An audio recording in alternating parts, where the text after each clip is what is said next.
Welcome to our channel.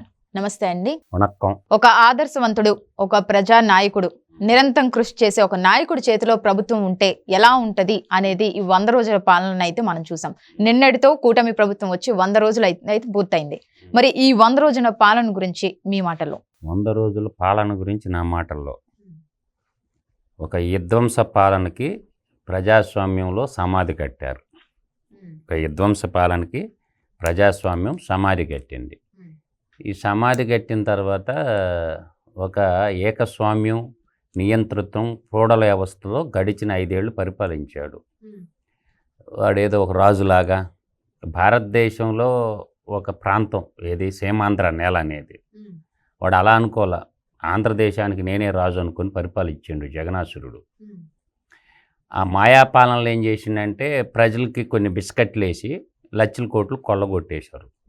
ప్రజలందరూ ఇది గ్రహించారు. గ్రహించిన తర్వాత ఈ నీచోత్తముడు ఉండకూడదురా, ఈ దుష్టు పరిపాలన అంతమొందించాలని తండోపతండాలుగా ఇతర దేశాల నుంచి సొంత ఖర్చులతో వచ్చి గ్రామీణ ప్రాంతాల్లో చైతన్యం కలిగించి ఆడికి జగనాసుడికి వ్యతిరేకంగా ఓటేయటమే కాక 10 మందికి విశదీకరించి తెల్లారుజామున 2 గంటల దాకా ఓట్లేశారు. ఇది చరిత్ర. మొట్టమొదటిసారి భారత రాజకీయ చరిత్రలో జరిగినటువంటి ఒక నరరూప రాక్షసుణ్ణి, ఈ కలియుగ దానవుణ్ణి, కలియుగ కాకరని, కలియుగ జగనాసురుని దింపాలన్నటువంటి కృతనిత్యంతో కులాలకు అతీతంగా, మతాలకు అతీతంగా ఒక విధ్వంస పాలకుణ్ణి దింపేసినటువంటి సువర్ణాధ్యాయంతో అది మనం చూసాం. అయితే ప్రభుత్వం ఏర్పడిన 100 రోజుల్లో ఈ 100 రోజుల పాలనలోనే ఒక అద్భుతమైనటువంటి నిర్ణయాలు తీసుకోవడం. గతించిన 5 ఏళ్లలో 3 రాజధానులు ముచ్చట చెప్పి ఒక్క రాజధాని కూడా కట్టకుండా పోయినందుకు రాజధాని, మా రాజధాని ఇది, సీమాంధ్రుల రాజధాని ఇది అని అమరావతి డిక్లరేషన్ అయిపోయింది. తర్వాత డిక్లరేషన్తో పాటు అమరావతి రాజధాని నగర నిర్మాణానికి కేంద్ర ప్రభుత్వం ఒక 15,000 కోట్ల రూపాయలు ఆర్థిక సహాయాన్ని ఏదో ఒక రూపంలో అయితే ఇవ్వడం జరిగింది. ఒకప్పుడు ఏమన్నాడంటే, ఒక బుద్ధి లేనోడు, సారా వ్యాపారస్తుడు, చదువు సంధి లేనోడు విద్యాశాఖ మంత్రికి ఎలగబెట్టిన బొత్స సత్యనారాయణ అమరావతిని శ్మశానం అన్నాడు ఆ బోగ్గాడు.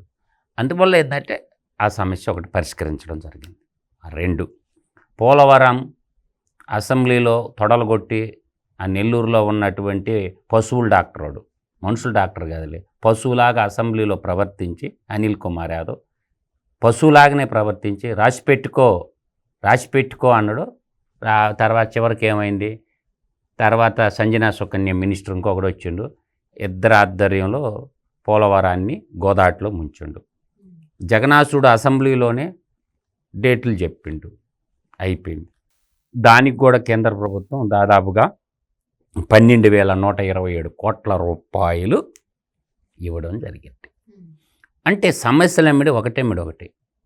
తర్వాత పింఛన్లు తీసుకుంటే గతంలో ఎలక్షన్ల ముందు 3,000 రూపాయలు పెన్షన్ ఇస్తానన్నటువంటి, అంటే వృద్ధాప్య పెన్షన్లు 60 సంవత్సరాలు పైబడినటువంటి వాళ్ళకి ఇచ్చే పెన్షను నేను 3,000 ఇస్తానని చెప్పి గతంలో చంద్రబాబు నాయుడు గారు 200 రూపాయలు ఉన్న పెన్షన్ని 2,000 చేసిన చరిత్ర కూడా చంద్రబాబు నాయుడికే దక్కద్ది. కానీ ఈ కాకర ఏం చెప్తాడంటే నేను చేశానని చెప్తాడు. ఈ కాకర ఏం చెప్తాడంటే కాకమ్మ కబుర్లు. కాకర అంటే మాయిగాడని, నేను చేసినని చెప్పుకుంటాడు. 1000 రూపాయల నుంచి నేను 3,000 చేసినానని చెప్తాడు. వాడికి చదువుకోలేరు కాబట్టి వాడికి తెలియదు జ్ఞానం. తర్వాత ఏం చేశానంటే 3,000 నుంచి 4,000 రూపాయలు ఇస్తున్న పింఛన్ని పెంచి ప్రజలందరికీ ఇవ్వడం జరుగుతూ ఉంది. అది 1వ తారీఖే.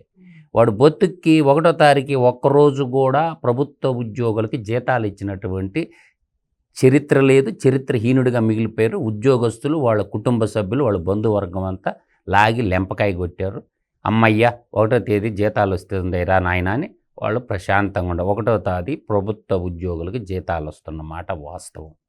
తర్వాత ఇంకా చూసుకుంటే మనకేమవుద్దంటే ఇంకా కొన్ని ఉన్నాయి వీటిలో. ఇప్పుడు దివ్యాంగులపై, ఈ దివ్యాంగులకు వచ్చి 3,000 రూపాయలు ఇస్తున్నటువంటి పెన్షన్ని 6,000 రూపాయలు చేశాడు ఈ దివ్యాంగులు పెన్షన్ చూసుకుంటే మనం. తర్వాత వీల్ చైర్లో అంటే కదలలేకుండా ఉన్నటువంటి వాళ్ళకి ఈ కదలలేకుండా ఉన్నటువంటి వాళ్ళకి ఏం చేసిందంటే 5,000 రూపాయలు ఉన్నదాన్ని 15,000 రూపాయలు దాన్ని చేయడం జరిగింది. తర్వాత కిడ్నీయా, కాలేయం, గుండె సంబంధించినటువంటి డయాలసిస్ చేసుకుంటున్నటువంటి పేషెంట్లకు కూడా 5,000 నుండి 10,000 రూపాయలు పెన్షన్ పెంచడం జరిగింది. దాదాపుగా ఆ పేదోడి నోటికాడి అన్నం తీసేసినటువంటి ఈ కల్లుడు పేదోడికి అన్నం పెట్టడమే నేరం అన్నట్టు అన్నా క్యాంటీన్ మూసేశాడు. సరే, ఆ దగులు బాధ్యుడు వాళ్ళ నాన్న పేరు పెట్టుకొని అన్నం పెట్టవచ్చు. పేదోళ్ళకి అన్నం పెట్టడం మానేయటం వల్ల ఆ అన్న క్యాంటీన్లు రీఓపెన్ చేసి ఇప్పుడు 33 పురపాలక సంఘం అంటే పట్టణాల్లో 100 అన్నా క్యాంటీన్లు ఓపెన్ చేసి పేదోడు ఆకలి అంటే రిక్షా కార్మికులు, ఆటో కార్మికులు, ఏదన్నా మార్కెటింగ్కి పోయేవాళ్ళు, రైతులు ఏదన్నా పోయిన వాళ్ళు అన్నా క్యాంటీన్లు 5 రూపాయలకే మార్నింగ్ టిఫిన్ 5 రూపాయలు, మధ్యాహ్నం భోజనం 5 రూపాయలు, సాయంత్రం భోజనం 3 పూట్ల అన్నం పెడుతున్నారు. అదొక పథకాన్ని ఇంప్లిమెంటేషన్ చేయడం జరిగింది. దీని తర్వాత మనం చెప్పుకుంటూ పోతే ఇంకొక బహుత్తరమైనటువంటి కార్యక్రమం ఏంటంటే త్వరలోనే ఇంకొక 180 క్యాంటీన్లు పట్టణాల్లో ఓపెన్ రాబోతున్నాయి. అన్నా క్యాంటీన్లు గ్రామీణ ప్రాంతాలు కూడా మేజర్ పంచాయతీల్లో విస్తరించాలని చెప్పి వాటిల్లో కూడా ఒక 200 క్యాంటీన్లు అన్నా క్యాంటీన్లు ఆకలిగా ఉన్నట్టే సఫాయి కార్మికులు ఉంటారు, బజార్లో ఊడ్చేవాళ్ళు, ఉదయాన్నే ఏం చేసుకుంటారు, చేసుకోలేరు కదా. అంటే చిత్తశుద్ధి, అన్నదానం మించిన గొప్ప దానం ఇంకొకటి లేదు, ఆకలి మించిన రోగం లేదంటారు కదా పెద్దోళ్ళు. అందువల్ల ఉదయాన్నే రోడ్లు ఊడ్చేవాళ్ళు సఫాయి కార్మికులు ఉంటారు, ఏడబోయి ఇళ్లలో నుంచి చేసుకోలేరు కదా, వాళ్ళకు ఉపయోగకరంగా ఉంటుంది కదా. రైతులు, మార్కెటింగ్లో పనిచేసే పిల్లోళ్ళు ఎవరైనా సరే భోజనం చేయిస్తారు కదా, దానివల్ల మంచిదే. తర్వాత ఇంకా తీసుకుంటే మనకి 15వ ఆర్థిక సంఘం నిధులు మొత్తం తినేశాడు. అంటే స్థానిక సంస్థలు అంటారు. స్థానిక సంస్థలు అనగానే మనకి 3 అంచెల వ్యవస్థలో పార్లమెంటు, శాసన వ్యవస్థ, స్థానిక సంస్థలు. గ్రామ స్వరాజ్యాన్ని గంగలో కలిపాడు. ఇప్పుడు గ్రామ స్వరాజ్యం అనేదానికి మనకి డెఫినేషన్ తెలిస్తే మనకు తెలుస్తుంది. గ్రామ స్వరాజ్యాన్ని గంగలో, గ్రామ స్వరాజ్యాలు ఏంది, నువ్వు పరిపాలిస్తే పరిపాలన కాదు, రాష్ట్రపతి తర్వాత సర్పంచ్కి చెక్ పవర్ ఉంటుంది. అటువంటి సర్పంచులను డమ్మీలు చేసి మొత్తం సర్పంచులంతా గెలిచింది కూడా వాళ్లే. అది ఒక ఎలక్షన్గా స్థానిక సంస్థలంతా రౌడీయిజం చేసి దౌర్జన్యంగా గెలిచారు. అప్పుడు ప్రతిపక్షం తెలుగుదేశం పార్టీ బాయ్కాట్ చేసింది. అందువల్ల స్థానిక సంస్థలు అంటే జిల్లా పరిషత్తులు, మండల పరిషత్తులు, తర్వాత జిల్లా పరిషత్తులు అంటే జెడ్పీటీసీల కింద వస్తాయి. మండలానికి ఒక జెడ్పీటీసీ ఉంటుంది, జిల్లా పరిషత్ జిల్లాలో ఉంటుంది. ఆ తర్వాత పురపాలక సంఘాలు ఉంటాయి, మున్సిపాలిటీ, కార్పొరేషన్, పంచాయతీలు, గ్రామ పంచాయతీలు, ఎంపీటీసీలు ఉంటాయి, మండల ప్రాదేశిక కమిటీలు. వీటన్నిటికీ నిధులు లేకుండా చేస్తే ఆ నిధులు కూడా 1,452 కోట్ల రూపాయలు రిలీజ్ చేయటం జరిగింది. తర్వాత అందరికీ అన్నం పెట్టే అన్నదాతలు ఉంటారు. ఈ అన్నదాతలకు సంబంధించినటువంటి బకాయిలు పెట్టారు. వడ్లు సేకరించి రైతుల కాడ వడ్లు తీసుకొని వాళ్ళకి డబ్బులు ఇవ్వకుండా పోతే ఏం చేశారంటే దాదాపుగా అవి కూడా మనకి 1,674 కోట్ల రూపాయలు రిలీజ్ చేయడం జరిగింది. 1,674.47 కోట్లు అంటే దాదాపుగా 1,674 కోట్ల రూపాయలు రైతులు బకాయిలు బాకీ పెట్టిపోయారు. ఆరోగ్యశ్రీ పథకం మా నాయనే కేరా పడ్రాస్ అని చెప్పి అయ్యి పేరు చెప్పుకొని బతికే ఈ పెద్ద మనిషి ఆరోగ్యశ్రీకి డబ్బులు బకాయిలు పెట్టిపోతే ఆరోగ్యశ్రీ ట్రస్ట్ హాస్పిటల్ అని మేము వైద్యం చేయమని చెప్పి ఒక 1,600 కోట్ల రూపాయలు బకాయి పెట్టిపోయిందన్నమాట. ఈ విధంగా చూసుకుంటే తర్వాత ఇళ్ల స్థలాలకు సంబంధించి గ్రామీణ ప్రాంతాల్లో ఈ మహానుభావుడు సెంటు స్థలాలు దేనికి పనిచేస్తాయి, వాడు బాత్రూమ్ కట్టుకోవడానికి కూడా పనికిరావు. ఈ సెంటు స్థలాల వల్ల గ్రామీణ ప్రాంతాల్లో బర్రెలు, గొర్రెలు అంటే పశువులు ఉంటాయి, వాళ్ళకి మేకలు ఉంటాయి, గొర్రెలు ఉంటాయి. ఒక సెంటు స్థలం ఏ విధంగా గతంలో ఇందిరాగాంధీ వాళ్ళ పీరియడ్లో కానీ రామారావు గారి పీరియడ్లో కానీ గతంలో ప్రభుత్వాలు గ్రామీణ ప్రాంతాల్లో 5 సెంట్ల ఇళ్ల స్థలాలు ఇచ్చినాయి. కాబట్టి ఈ ఇళ్ల స్థలాలు అనేవి ఒక సమస్యగా పేదలకి, బడుగు బలహీన వర్గాలకు ఇవ్వాలని 3 సెంట్లు ఇళ్ల స్థలం ఇవ్వడానికి నేటి ప్రభుత్వం, కూటమి ప్రభుత్వం నిర్ణయం తీసుకుంది. పట్టణాల్లో 2 సెంట్లు, గ్రామీణ ప్రాంతాల్లోకి వచ్చేలకు 3 సెంట్లు. అది ఒక నిర్ణయం తీసుకోవడం జరిగింది. ఈ విధంగా పోతే నిరుద్యోగ యువతకి ఇప్పుడు గతించిన 5 ఏళ్ల కాలంలో ఒక్క డిఎస్సి కూడా వేయలేదు. గతంలో చంద్రబాబు నాయుడు దాదాపుగా డిఎస్సీల రూపంలో 2,30,000 ఉద్యోగాలు ఇవాళ పనిచేసే టీచర్లన్నీ చంద్రబాబు నాయుడు వేసిన డిఎస్సీలు అవన్నీ.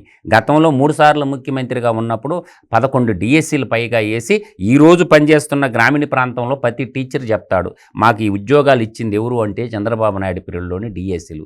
మళ్ళీ ఈ యొక్క టీచర్ పోస్టుల కోసం ఎదురు చూస్తున్నటువంటి విద్యార్థులకి 16,347 డిఎస్సీలని 16,347 డిఎస్సీ పోస్టులు వేసి ఇప్పుడు వాళ్ళు చదువుకుంటున్నారు. త్వరలో ఎగ్జామ్స్ కూడా దగ్గరికి రాబోతుంటే పెట్టి టీచర్స్ రిక్రూట్మెంట్ కూడా జరగబోతుంది. అందువల్ల ఈ విధంగా చూసుకుంటే మనకి పారిశ్రామిక ప్రగతి విషయంలో తీసుకుంటే, పారిశ్రామికీకరణ ప్రగతిలో చూసుకుంటే గడిచిన 5 ఏళ్లలో ఈ జగనాసురుడ పాలన కాలంలో ఒక్క కంపెనీ మల్టీనేషనల్ కంపెనీ రాకపోగా ఉన్న కంపెనీలు అమర్ రాజా లాంటి వాళ్ళని తెలంగాణకి తరిమేసినటువంటి దుస్థితి నాటి పరిస్థితి. చాలా కంపెనీలు పారిపోయినాయి, విశాఖపట్నం నుంచి పారిపోయినాయి, అన్ని చోట్ల నుంచి పారిపోయినాయి. కానీ ఇవాళ కేంద్ర ప్రభుత్వ రంగ సంస్థ అయినటువంటి బీపీసీఎల్ యొక్క భారత్ పెట్రోలియం కార్పొరేషను దాని ద్వారా 75,000 కోట్ల రూపాయలు పెట్టుబడి పెట్టి ఒక రిఫైనరీ దాటానికి మొట్టమొదట ఆంధ్రప్రదేశ్ రాజకీయ చరిత్రలో ఒక రిఫైనరీ రాబోతోంది. గుజరాత్లో రిఫైనరీస్ ఎక్కువ ఉంటాయి, కానీ మనకి రిఫైనరీ లేదు కాబట్టి మ్యాంగ్లూరులో కూడా ఉంటుంది, కానీ మనకు లేదు కాబట్టి మొట్టమొదటిసారి ఒక రిఫైనరీ 75,000 కోట్ల రూపాయలతో ఒక రిఫైనరీ రావడం జరుగుతుంది. తద్వారా దాంట్లో ఉండే పోస్టులన్నీ కూడా సీమాంధ్ర బిడ్డలకే వస్తాయి, అందువల్ల అన్ని రంగాల వాళ్ళకి వస్తాయి. కాబట్టి మంచి పరిశ్రమను ఒకటి తేవటానికి. అదేవిధంగా ఇండస్ట్రియల్ పాలసీలో భాగంగా కడప జిల్లాలో కడప కింగిని పులివెందల పోటుగాడు కాస్త పులివెందల పులిరాజాగా మిగిలిపోయిండు. ఆ పులివెందల పులిరాజుగాడు పీకింది లేదు, కట్టింది లేదు. స్టీల్ ప్లాంట్ అన్నాడు, ఒంగోను కొబ్బరికాయ కూడా కొట్టలేక పైన కొట్టుకున్నాడు, అది ఎటుపోయిందో కూడా తెలియదు. అదే జత్వాని, డాక్టర్ జత్వాని ఉంది కదా, డాక్టర్ కాదాంబి జత్వారిని చిత్రహింసలు పెట్టి అది ఒకటి మనకి ఎపిసోడ్ చేసిండు. కానీ అంతకుముందు చంద్రబాబు నాయుడు గారు రాయలసీమ స్టీల్ ప్లాంట్ పెట్టాలని చెప్పేసి ఆయన ఏం చేశాడంటే ప్రభుత్వ రంగంలో స్టీల్ ప్లాంట్కి శంకుస్థాపన చేస్తే ఇది ఏరే వాళ్ళకి పారిశ్రామికవేత్త తన స్నేహితుడికి దెబ్బ పెట్టాలని చూశాడు.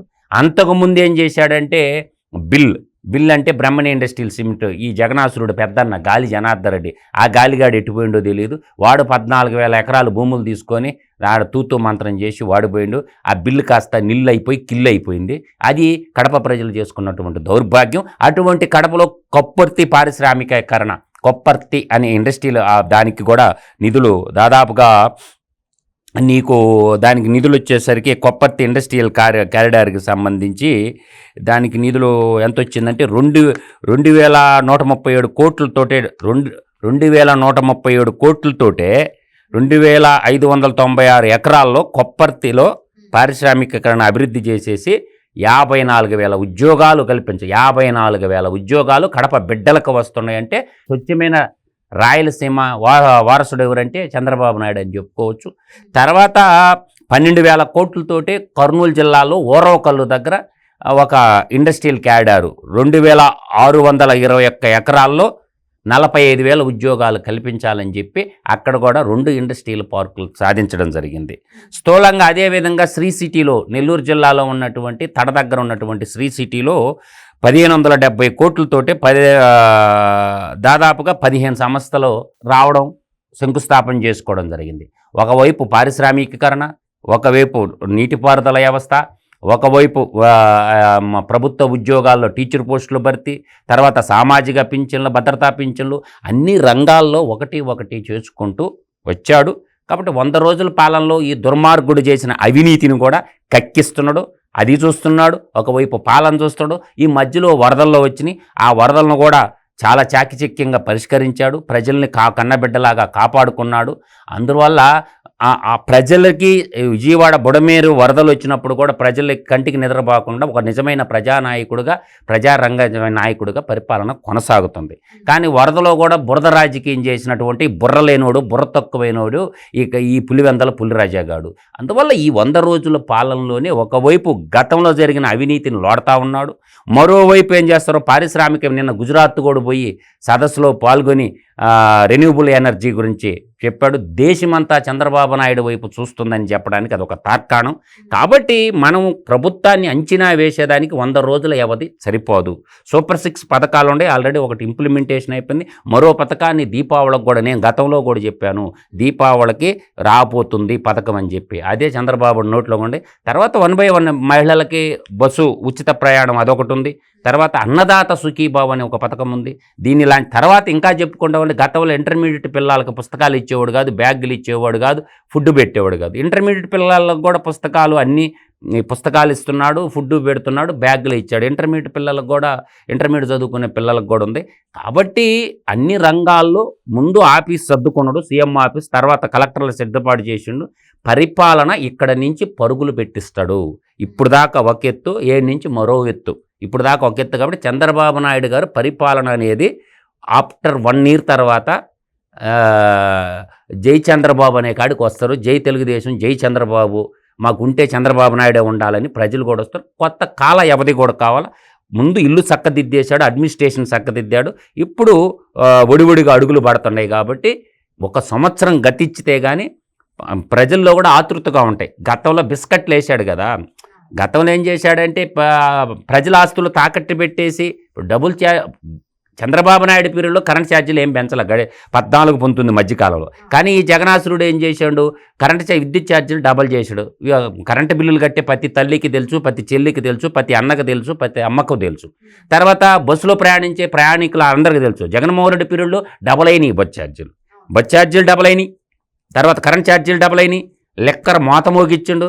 మన హైయెస్ట్ ట్యాక్స్ పేయర్స్ ఉన్నారు కదా, అందరికి పింఛన్లు ఇచ్చేటువంటి మహానుభావులు ఉన్నారు కదా, వాళ్ళ పాదాల కొందం. తాగుబోతుల్ని వాళ్ళ లేవర్లో కిడ్నీలు ఏం చెడిపోయినా కానీ డబ్బులు ఇస్తున్నారు కదా ప్రజలకి. అందువల్ల వాళ్ళకి స్వచ్ఛమైన డబ్బులు బాగొట్టుకొని కూడా ఆరోగ్యాలు చెడగొట్టుకొని ఈ జవానికి లివర్లో కిడ్నీలు చెడిపోయినటువంటి మా తాగుబోతు దేవుళ్ళందరికీ పాదాలకు వందనం పెడుతున్నాం. హైయెస్ట్ ట్యాక్స్ పేయర్స్ ఇండియాలో. వాళ్ళకి రెస్పెక్ట్ ఇవ్వలేదు కాబట్టి వాళ్ళు ఈయన్ని ఏం చేశాడు, అతాపతాలానికి దొక్కిండ్రు వాళ్ళు కూడా. అందువల్ల వాడి కాలంలో ఏంటంటే సకల జనులు అందరూ కూడా ఇబ్బంది పడ్డారు. కాబట్టి ప్రశ్నించిన గొంతుకులు అంతటి మీద కూడా కత్తులు పెట్టాడు. ఇప్పుడు ప్రజాస్వామ్యయుతంగా ఎవరైనా మాట్లాడుతున్నారు. ప్రభుత్వాన్ని ప్రతి ఒళ్ళు ప్రశ్నిస్తున్నారా లేదా, ప్రతి ఒక్కరు విమర్శిస్తున్నారు. వాళ్ళలాగా సోషల్ మీడియాలో ఒక వీడియో పెడితే వాడిని అరెస్ట్ చేయటం, ప్రశ్నించడం మీద ఎస్సీ అట్రాసిటీ కేసులు పెట్టడం. గతంలో ఇసుక అంతా తమ్ముడిని అడ్డం పెట్టుకుని వైఎస్ అనిల్ రెడ్డిని దోచుకుంటూ ఇప్పుడు ఉచితంగా ఇసుక తయారు చేయటం. ఇటువంటి మంచి పాలనకి అడుగులు పడ్డాయని మాత్రం నేను చెప్పగలను. అందువల్ల మంచి పాలనకి, అడుగులకి, ప్రజాస్వామ్య పరిరక్షణకి గతంలో భారత రాజ్యాంగం లేదు. గతంలో నడిచిందంతా భారతీయ రాజ్యాంగమే. అంబేద్కర్ రాసిన భారతీయ రాజ్యాంగం లేదు. అందువల్ల ఏంటంటే రాజ్యాంగబద్ధ సంస్థలన్నీ కాలి కింద చెప్పులాగా పెట్టుకున్న ఆ ముఖ్యమంత్రిని చూస్తున్నాం. నేటి ముఖ్యమంత్రి కూడా ప్రజా దర్బార్లు పెడుతూ ప్రజలతో అనుసంధానం చేసుకుంటూ ప్రజారంజకమైన పాలన మాత్రం కొనసాగిస్తుండని మాత్రం నేను చెప్పగలనమ్మా. Okay, thank you. నమస్తే.